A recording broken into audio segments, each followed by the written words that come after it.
Hej og velkommen til Revit Tutorial nummer 2, som i dag omhandler terræn. Vi har vores fus fra før her, og så har jeg været inde og finde en fiktiv grund her. Og der er det selvfølgelig vigtigt, at man lige har højdekurvene med og matrikelkortet. Og så har jeg eksporteret det her kort, udsnit, og så er jeg klar til at loade det ind. Jeg går i Insert, og så går jeg i Link Image, og der tager jeg filen, jeg lige havde gemt dernede før, og den klikker vi ind her. Det første, jeg altid gør, når jeg har fået sådan en ind her, det er, at vi skal huske at skalere den, sådan så størrelsen passer, størrelsesforholdet. Der går jeg ned i bunden her, og så tager jeg målkæden, og den skal være 4 meter. Sådan der. Så det vi så skal være opmærksom på, det er, at orienteringen her, den står til projekt nord, og det passer også med, at vores hus, det er fuldstændig vandret. Og kortet, vi har importeret her, det er stik nord. Vi kunne godt tænke os, at huset her, det lagde ligesom de andre her, på en fin række. Måske den skulle flugte med yderfacaden her. Og derfor så skal vi lige have den roteret til project nord også. Det er altså godt, at jeg lige tager en detail line, som vi også gjorde i video nummer 1. Sådan der. Og så kan vi rotere den. Så har vi styr på, hvor den lagde hen før, så kan vi rotere den op, så den der, den bliver lodret. Så kan vi rykke huset hen her, hvor den skal være. Og den skal vel være der et sted. Så skal vi lige være opmærksom på, at vi ikke har noget true north her. Altså den er bare fuldstændig vandret ligesom den anden, men vi vil jo godt lige bruge kortets placering, som det var før. Og derfor så går vi op i Manage, Position, Rotate True North. Og det kræver altså, at vi er på True North herovre i forvejen. Så har vi vores detail line fra før, og den bruger vi lige her. Således. Så har vi altså både mulighed for at være i True North på vores situationsplan, men også Project North, når vi skal arbejde. Når vi har gjort det, så kunne vi jo godt tænke os at opmodellere et stykke terræn. Der går vi i Site, Topo, Solid, og her der trækker vi en firkant her, som er nogenlunde inden for kortets grænser. Trykker vi OK. Jeg gør altid det, at jeg lige går ind og overskriver her, så den lige er en snas gennemsigtig, fordi ellers kan vi ikke se kortet nedenunder. Så har vi, hvis vi lige går i 3D-viet, et fuldstændig firkantet stykke jord her. Det vi så gør, det er, at vi går ind, trykker Modify, Sub-Elements, så modificerer vi lige de to hjørner her, de er ude i vandet, så der skal vi være omkring 0, og der er det vigtigt, at grunden her, den vil vi gerne have modelleret, sådan så det passer med i virkeligheden, og der er vi på Survey Point. Det er altså de virkelige koder, og når vi arbejder i fiktive eller relative koder, så arbejder vi i Project Base Point. Så vi arbejder i Survey Point her, og der siger vi, at de derude, de er i 0. Så har vi den her op. Der har vi en kode på omkring 1450. Og så har vi herover, der er vi et sted mellem 1550 og 1600, så der skiver vi 15 meter og 75 centimeter. Så kigger vi her, så har vi en grund, der skråner flot. Og vores hus er inde midt imellem her. Det vi så gør nu, det er, at vi vælger Add Point og sikrer os, at vi er i Survey Point stadigvæk her. Så har vi hernede ved vandkanten selvfølgelig 0. Og her kan man gøre det så detaljeret, som man har lyst til. Så har vi en skrant her, som er nogenlunde lige deroppe af. Så der tager jeg egentlig bare lige i det her tilfælde, det kan man selvfølgelig godt gøre mere præcist.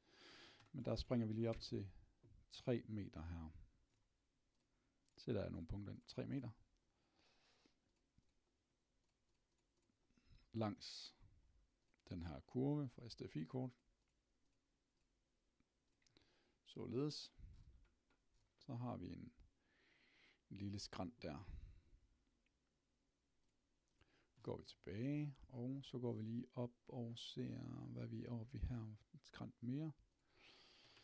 Den starter i omkring 5,5 meter over vandet. Så tager jeg den lige ind over her. Det ser ud som om der er nogen, der har lavet lidt reguleringer i forvejen. 5,5. Og så har vi toppen af bakken her. Den er 15 meter. Så det er en rimelig stabil bakke.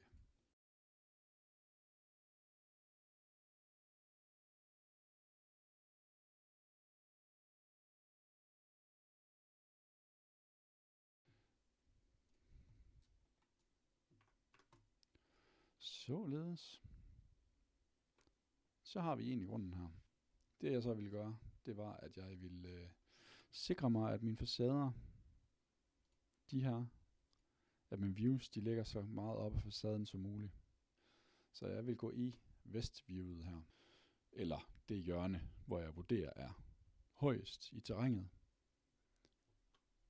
Så trækker jeg den ned, indtil at jeg har den sokkelhøjde, som jeg gerne vil have, og det går meget nedad. Så det kan godt være, at vi gerne lige vil have, at det lige gik lidt opad igen her, så vi er sikre på, at der ikke render for meget vand ned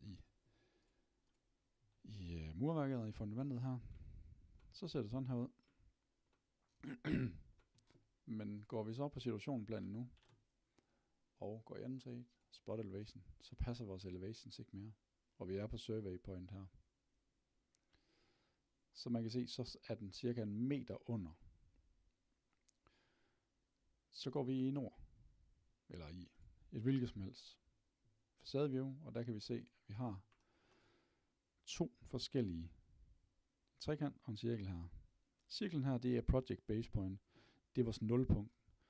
Når vi arbejder i vores snit og så videre, der vil vi gerne have nogle relative koder, sådan så det er forholdsvis nemt at sætte nogle højder af. Og det er altså den her, der er de relative. Så har vi trekanten her, det er vores survey point, det var den vi lavede før, så vi sikrer os, at terrænet det nu havde de rette koder. Den lå cirka 6 meter under, det den egentlig skulle på situationsplanen. Så den mover vi her nedad. Nu tager vi bare 6 meter. Det kunne man godt gøre mere præcist. Og som I kan se, så sker der ikke noget på terrænet, fordi at den har vi selv placeret. Så det her punkt flytter vi bare op og ned, for at få de rigtige koder på situationsplanen her. Og som man kan se, så passer det fuldstændig, fordi den her spot elevation pil, den relaterer til de aktive eller de eksisterende koder. Så kunne vi jo godt tænke os at lave noget terrænregulering, sådan så at der var en nogenlunde flad base rundt om huset her, så man kan komme ud på en terrasse og så videre. Det vi så lige skal sikre os først, det er, at vores terræn, det er det eksisterende terræn. Altså face created her, det er de eksisterende forhold, og så kan man også give den et navn. Giver vi lige eksisterende her, og så går vi i site. Vi går i created region, og vi vil gerne bare lave et nyt på baggrund af det stykke jord, vi allerede har lavet.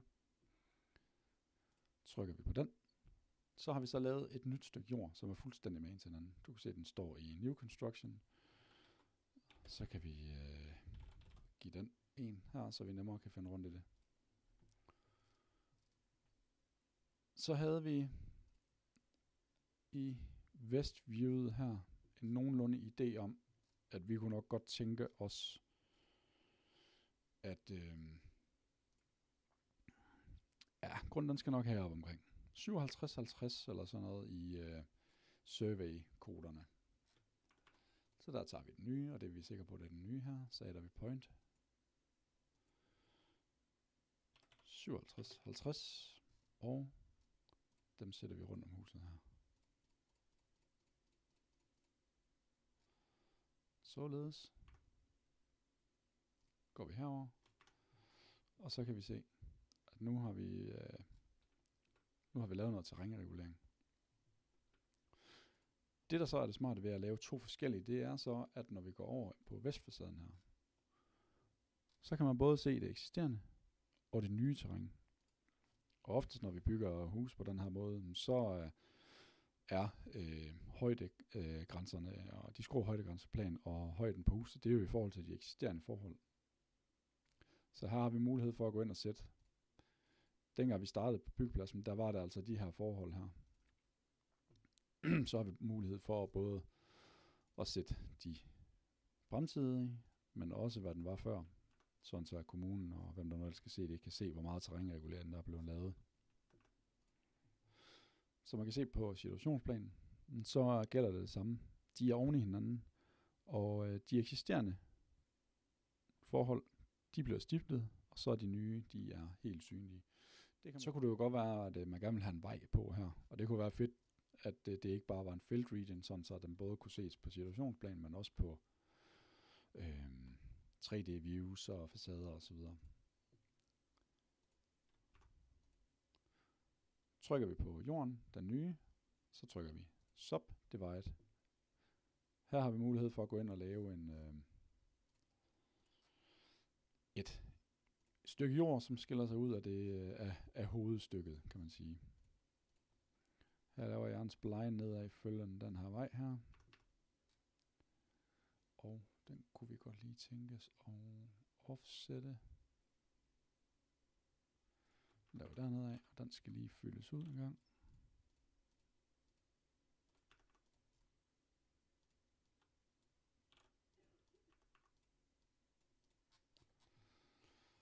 Og det skal den også heroppe. Dem kan man ikke trimme. Således. Så var der en vej. Og så man kan se, så offsetter den, men det har man altså mulighed for at lave om på heroppe. Så det ikke ser så voldsomt ud.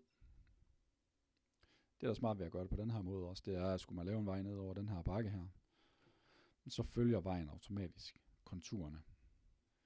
Det kan man også bruge til at for eksempel tegne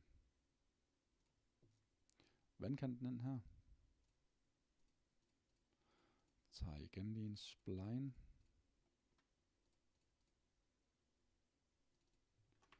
Slå der. Så tager vi lige og fylder rundt i kanten.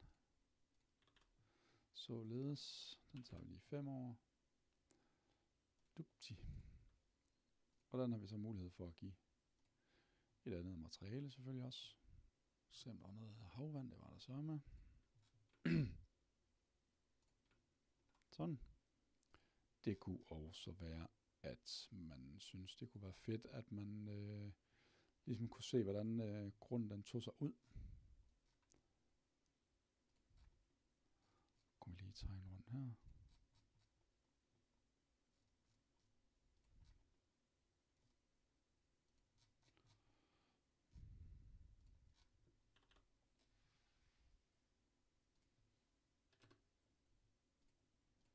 Sådan der.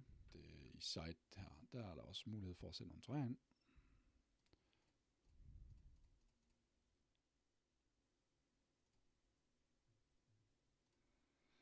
Og så kunne det være, at man lige vil have sådan et par træer her i haven.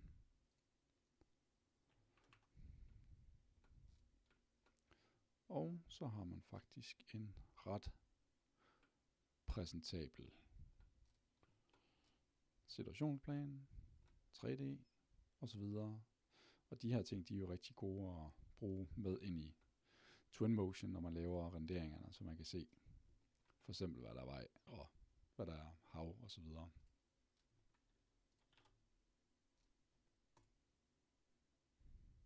Yes, det var det for denne gang.